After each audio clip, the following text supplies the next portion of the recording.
It embodies the tradition, the history of the game. It's the greatest golf tournament that we play all year. It's hard to explain how hard we prepare for it. It's like playing golf in a nursery or in heaven. There's nothing like Augusta National and the Masters tournament. Yes, sir! In your life have you seen anything like that? There it is! A win for the ages. Once and for all. Can you believe it? The return to glory.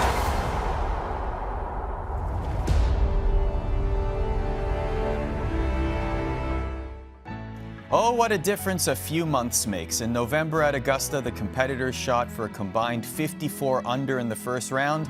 On Thursday, plus 222. The course is fast and firm indeed as we welcome you to the coverage of the 2021 Masters Tournament here on Masters Live on ESPN digital platforms. Whether you're watching us on ESPN Twitter, on YouTube, Facebook Live, or the ESPN app, we thank you very much. Take a look at the leaderboard thus far. Justin Rose dipped from the 7 under par that he shot on Thursday, but regained that as he is through his round so far. And Hideki Matsuyama, who was a 3 under par after Thursday, also undergoing his second round at 2 under par. Jon Rahm, even. Still looking for that baby buff after having his baby boy, Chepa, as we welcome you inside the studio. My name is Arda Ocal. I'm going to make sure that we get from tee to green on this broadcast, and very happy to be joined by Anita Marks, who is the host of On the Tee with Anita Marks on ESPN Radio, as well as a handicapping analyst on Daily Wager, also an avid golf fan. I am. Avid golf fan, addicted to golf when I'm not tipping golf carts. Like I did at one point in time. Tipping? Wait, well, we need the story now. Yeah. Bad move on my So my parents, I'm originally from Miami, Florida. My family, huge golfers, grew up in a golfing family. And just, words to the wise, if you're trying to get your child into playing golf, don't let them drive the cart early. Because that's all I wanted to do was drive the cart as a child. And I ended up at one point in time tipping the cart with my grandfather in it. Thank God we were both okay. Yeah. In all seriousness, I love this sport. I'm addicted to it. It's one of the most amazing sports to play. And I'm just thrilled to be here with you and Michael today. Yes, and we will introduce Michael in a second. One thing that you and I have in common is we have not had the pleasure of being at Augusta National yet in our lives. However, bucket list. Yes, it is indeed on the bucket list for both of us, but a man who is definitely there. You saw him yesterday on the show. You see him here today. No green jacket this time, though, sir. America's caddy, ESPN Plus, Michael Collins joining us. What's up, man? How are you? Man, I am so excited, happy that Anita's on the show with us today, too. And you know that her grandfather at some point said to somebody, come on, what's the worst thing that could happen if I let her drive? 10 years old, come on. Little did he know. Flip the cart, both of them get ejected. But see, I'm glad that Anita's on the show because you remember yesterday, Taylor Twellman, who was with us, started talking smack about those Jordans that he's expecting. I know he's watching. Look, I got 4 pairs of Jordans with me, but I know what you don't have, and I told you I was bringing something. Patrick Mahomes, who I hung out with a little bit on Wednesday, was at dinner Wednesday night with Sergio Garcia and Stan Smith. Ooh. So I might have gotten a pair of these right here. Now, for sneakerheads, they know. Oh, yeah. These Adidas Stan Smiths right here, Special Masters Edition. Stan Smith is to Adidas what Stan Lee is to Marvel for people who aren't sneakerheads. Now you know. That's a chef's kiss right there. Mwah. Absolutely beautiful. Hold on a second. Let me just pick up this name you dropped here. Here's your Patrick Mahomes back, Michael. Yeah, Just really. to give that back to you if you don't mind. By the way, we're here to lead you into the second round of coverage of the Masters on ESPN starting at 3 p.m. Eastern and all weekend on ESPN Plus. We got you covered here on ESPN as it pertains to Masters coverage, as we will take a look at some of the featured groups on ESPN Plus coverage. Anita, what are some of the names and groups as we take a look at some here that you have your eye on? Oh, wow. Well, you mentioned Jon Rahm, right? New happy papa. I really wasn't expecting much from him this tournament, not because of his game, but because he is a new father and all that, comes with that. Rory, his swing, he's lost his mojo. So, and I know he struggled yesterday. So in regard to what we're seeing him, and I know what +4, +5 at the moment, that's not a big surprise to me. Another guy I was really keeping an eye on because, and I know we're going to get into this in regard to just how firm and fast these bent grass greens are. I was looking at guys that just are magical with their putters. So I was expecting a lot from Patrick Reed, #1 in strokes gained in putting on tour this season. And so I think if the greens continue to be as fast as they are, I think dudes who can putt are going to be towards the top of the leaderboard on Sunday. As we take a look here at Justin Rose momentarily, who is on the course right now, he had a 7 under par on Thursday's round and is keeping up. He had a little bit of a tough start in his second round, but has definitely turned it around, Anita. It looks like he is leveling off, and he's definitely the leader now, but definitely one of those leading the charge. Yeah, so he had 4 bogeys on his front 9 and then was able to turn around so far on his back 9 where he's able to stay towards the top of the leaderboard. But very interesting, coming in, I did a lot of handicapping on Daily Wager and on my golf show, and I really didn't talk a lot about Justin Rose coming in ranked 41st in the world, and really was his lowest rating since May of 2010. So he came in, I want to say at the time, and Michael, you can elaborate on this. At the time, 90-1 were his odds to win this tournament. So there wasn't a lot of buzz. There really wasn't a lot of talk about Justin Rose when we started this tournament.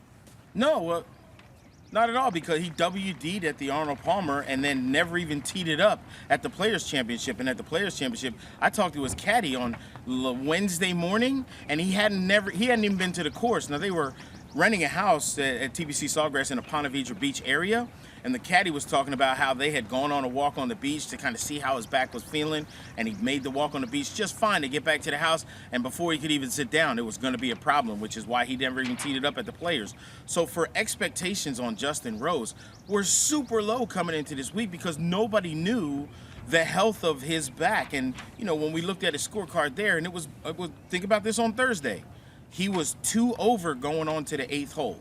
So Justin Rose just needs to get through those first 8 holes, because obviously from number 8 on, he plays a lot better. He was bogey-free yesterday on the back 9, bogey-free again today on the back 9. So Justin Rose at 7 under par has got to feel like that was a little bit of a win for him today to stay exactly where he was after the way that he started his second round.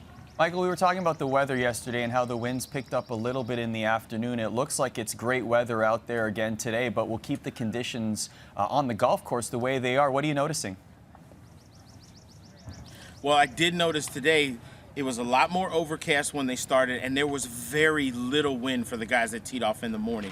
So the conditions out here were perfect. I think the course played the same to maybe just a little bit easier for these guys who teed off early and are already in the clubhouse. That being said, we saw earlier that graphic of what we're doing on ESPN Plus, our feature holes, and I would invite a lot of people after the show to go on ESPN Plus and check out the feature holes 4, 5, 6, because the whole location on number 6, it was placed there by someone who obviously didn't have coffee this morning and just wasn't in a good place and wanted everyone else to feel that same way.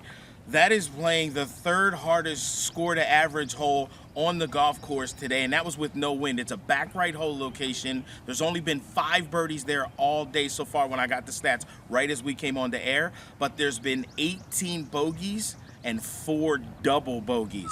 So that, for people who love brutality on the golf course on a par 3, go to the feature holes and watch 4, 5, and 6 and just sit there and smiling and giggling while they play number 6 and scratch their heads walking to number 7. I think one of the biggest storylines heading into this tournament was, when you had a lot of guys who didn't play in the Valero and they were down in Augusta and they were playing all the practice rounds, and we were hearing what they were saying about the course and how difficult. I want to say Kisner called it spicy.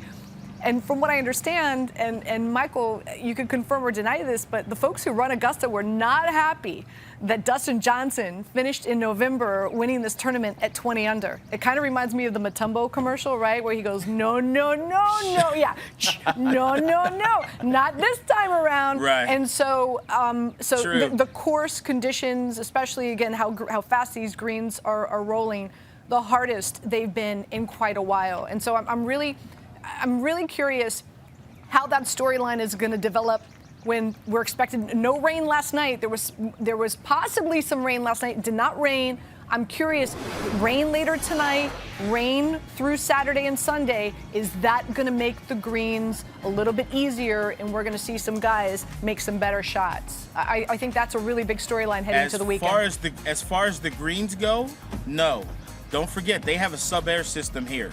So no matter how much rain they get on the grounds here, they can flip a switch and it's like a vacuum cleaner under those greens. And they can keep those greens as firm and as dry as they want to throughout the whole time. I think for today what we're seeing is because it's so overcast, because it's humid, the temperatures dropped a little bit. The guys they all played yesterday and they realized how firm and fast and tough this golf course was playing. But they're the best golfers in the world.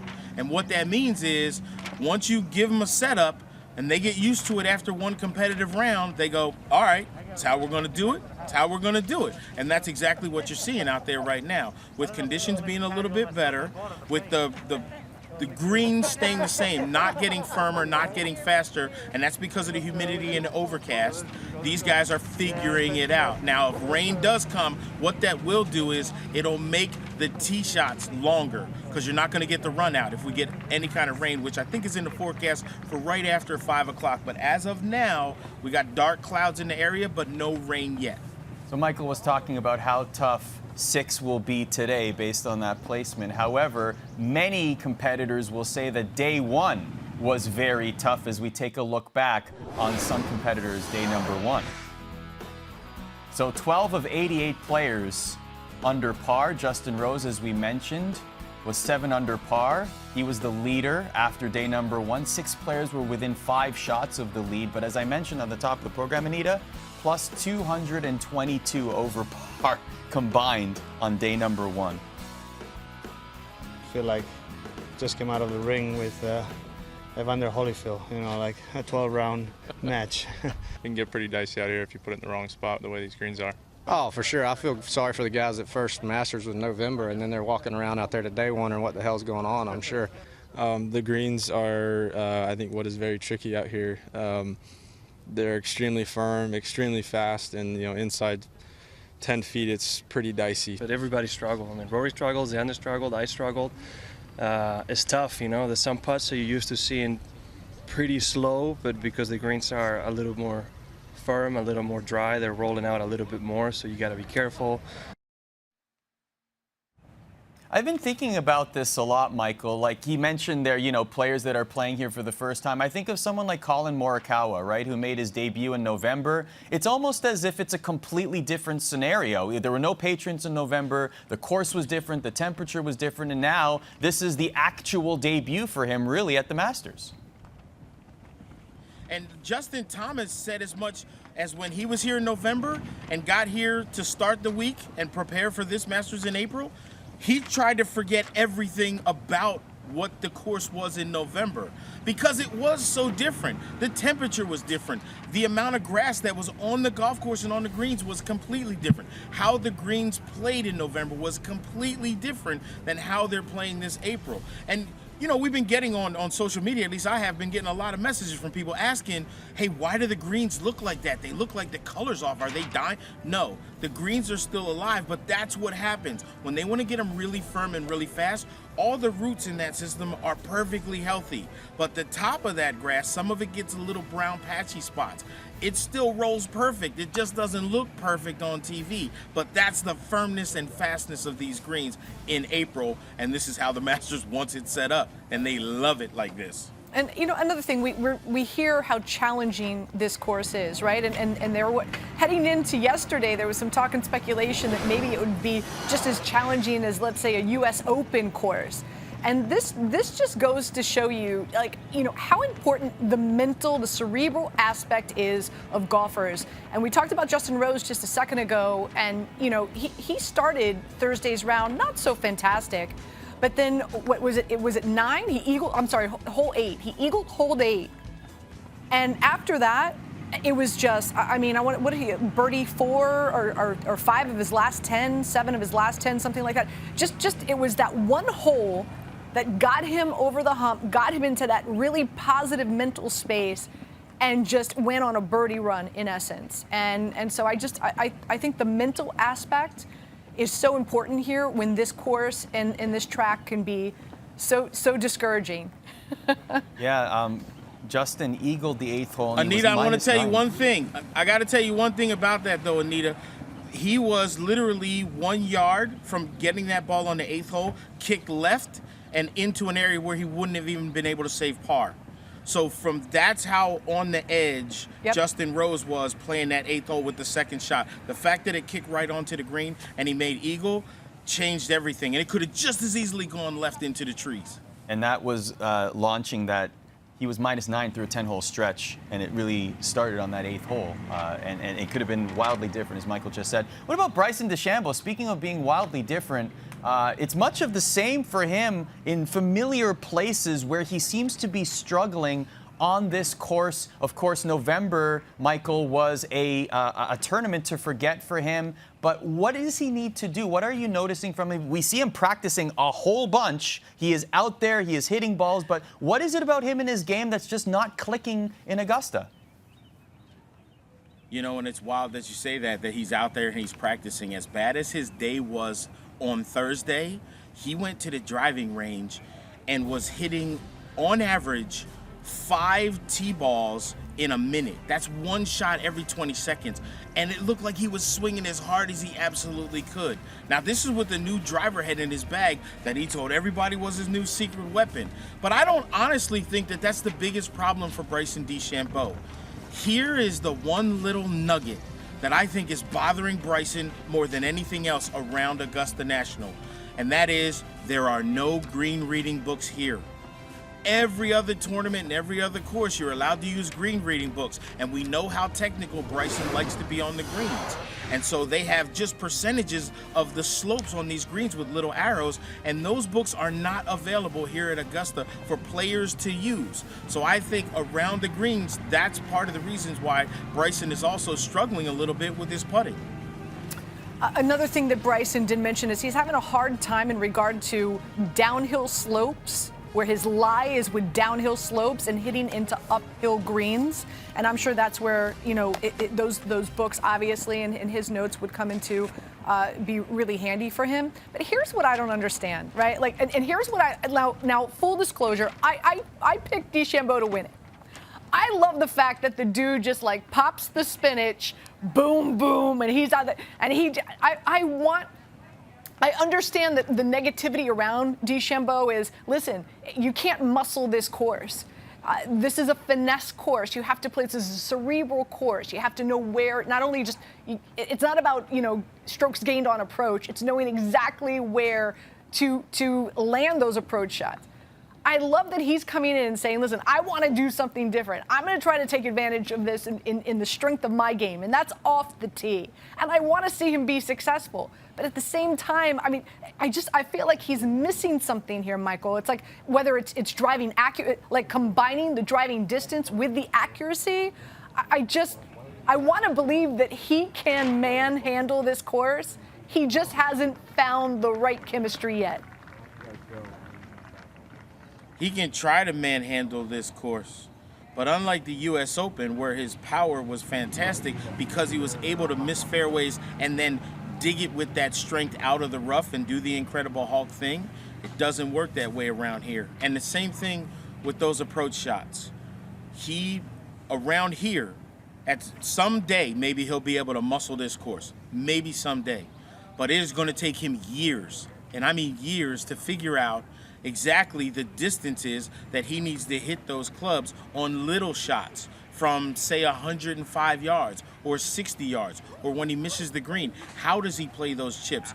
Something like that, feel, has to be learned over time at this place and isn't something you can read in a book or just say, okay, I need to technically take it to spot number 4 and then mechanically take it to spot number 6. It doesn't work that way around here at the Masters. And that's exactly how they want it. They want you to feel your way around this golf course and have to learn it. So, Anita, he might at some point be able to overpower this golf course with that driver and know when to take it out and when to leave it in the bag. But right now, he don't know. Well, Bryson has been able to feel his way to a 2-under par through 14 holes. That makes him 2 over, just in and around that cut line. One thing he did do in 2019, however, was a hole-in-one on 16. And guess what? As we take a look at some of the highlights and lowlights of Thursday, we got another one. Ace alert. It's Tommy Fleetwood. I love it. 30 aces in 24 different years in the Masters history. 21 of them on this hole, on the legendary 16, and 7 of them have been since 2010. Always feels good. Can I just tell you how many people are hating on that shirt? I like it. I'm fine with it. I'm just curious if he's hot in the black. Me too. That's That's all. what I'm saying. You know, it looks like lightning's going off around his shirt, but I can't tell you how many people in the media center and walking around are like, oh, I can't believe, look at that shirt. I'm like, you guys do not know fashion and style. I'm with you. He looks fantastic. I love that shirt. You know who knows fashion and style? We do. So we are right, okay? Great shirt, Tommy. Love it, especially with the ace. Now, let's take a look at someone who's had a great day today, and that is Bernd Wiesberger. Puts it into the water on 15. However, this was one to regret. So this is what happens when this is why you need to listen to your caddy, Michael, when your caddy says, stay below the hole. And you don't. That's what happens. And that happened on 15 twice yesterday. And Shane Lowry was over the backside of that green and hit a chip that he thought was going to check up, and it never did, and just kept going and going. And he walked up and he started looking with his putter and then did one of these. He went, are you like looked around like someone was going to come out and help him. Nope, no one's going to help you. That ball's staying in the water, man. Sorry. Speaking of help, people who help you along the way, especially as you become a professional golfer, your parents, your father in this case. And this is what happens at the Masters. Take a look.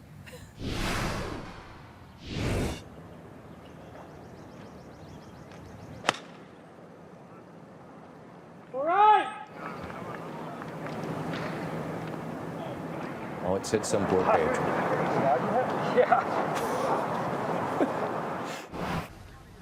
That's, in fairness, it was where I was trying to turn it off. It's a perfect shot. It was dead straight.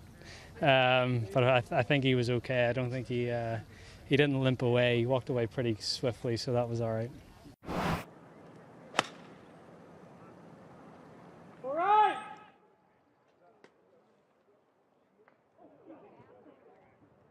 Of all the people in the gallery to hit, he hits his dad. I'm just curious. Did he give his dad the glove? Did he give his dad, because usually that's what happens when a professional golfer hits somebody in the gallery. They walk over and they give them something, whether it's a glove, an autographed ball, something like that. Here's hoping. I wonder what he gave his dad. Hey, Michael, I asked our stats and information group. This is the first time a competitor has hit their dad during the tournament, at least at this one. So if we would have played the rest of the sound from that presser, someone did ask him, did you give your dad the ball or a glove, sign something for him? And Rory laughed and said, maybe I just should have signed the frozen bag of peas he's going to have to put on the side of him right there. And look, if you're going to hit your dad on the golf course and you know that's your dad walking and you're aiming at him, then 4 is not what you need to yell. What you need to yell is, Father! Exactly, which is what Rory should have been. And if your dad really loves you, then he should let the ball kick towards the green instead of back towards Rory. Good point. Dad with the assist, that would have been optimal. Speaking of assists, this is not the kind of assist that Jordan Spieth would have wanted, as he was, they're just like us. This was the most relatable moment of Thursday, for sure. Tree right in front of you? Boom. Yep, see you later. Here's the thing. We've all been there, right? I mean, come on. We've all been there. You know, you want to believe it. You want to, no matter how small the space is, you're like, I can do it. I can get it through. Just, Michael, hand me my 7-iron, dude. I can do it. Like, come on, we've all been there. My heart goes out to Jordan, but, and he recovered later on in the round. Of course, he eagled a hole in the back nine. But nonetheless, man, we've all been there. We think we can do it. And I'm not going to lie, even as a caddy, for me at least, I try not to laugh when you hear that. When it hits a tree, the sound that it makes if it hits a tree or two, I laugh at first, but then I do remember one time when I did try a miracle shot like that, and that ball came back and put an imprint of a Titleist right on my forehead, no lie. I had to do a comedy show that night and explain to people why I had a knot with a golf ball imprint on my forehead. So it's fun to see, but it ain't fun when you hit the shot. You try not to laugh if you're not the person that hit the shot, because you know how mad that it makes him right there to do something like that. Because I had the shot. Yeah. Yeah, okay, no you didn't.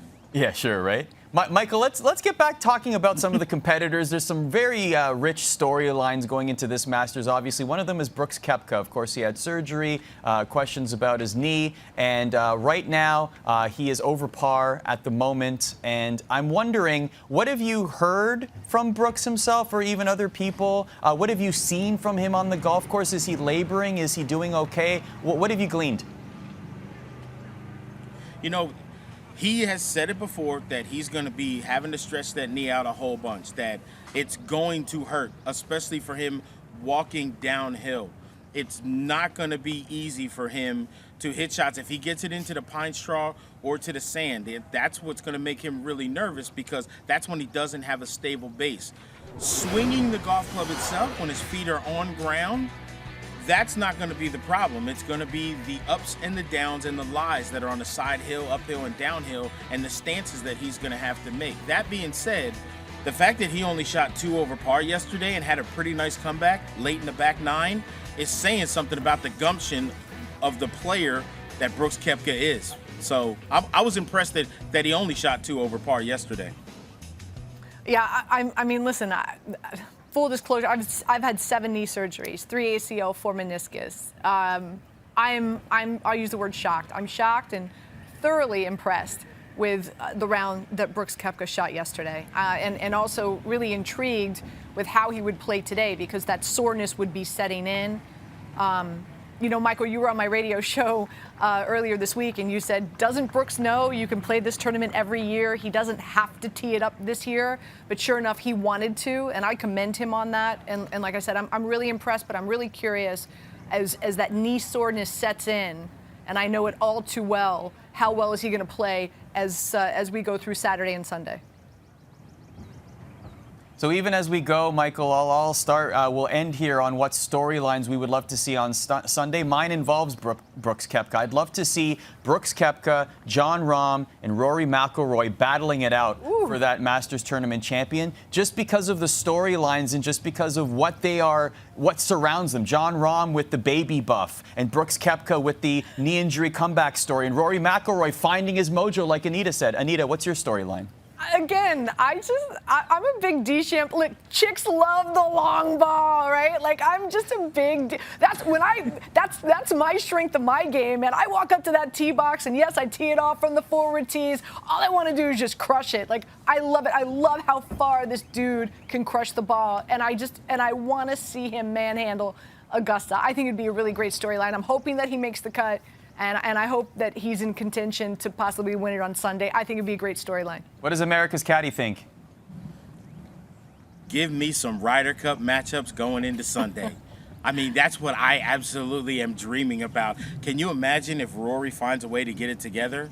And even if he doesn't, like Patrick Reed having a chance to win his second green jacket, Jon Rahm. Imagine if Reed and Rahm are paired together. And coming down the stretch, and a guy like Brian Harman, who I'm sure, because the way he got into playing this tournament from the WGC, you think he's not trying to impress the Ryder Cup captain?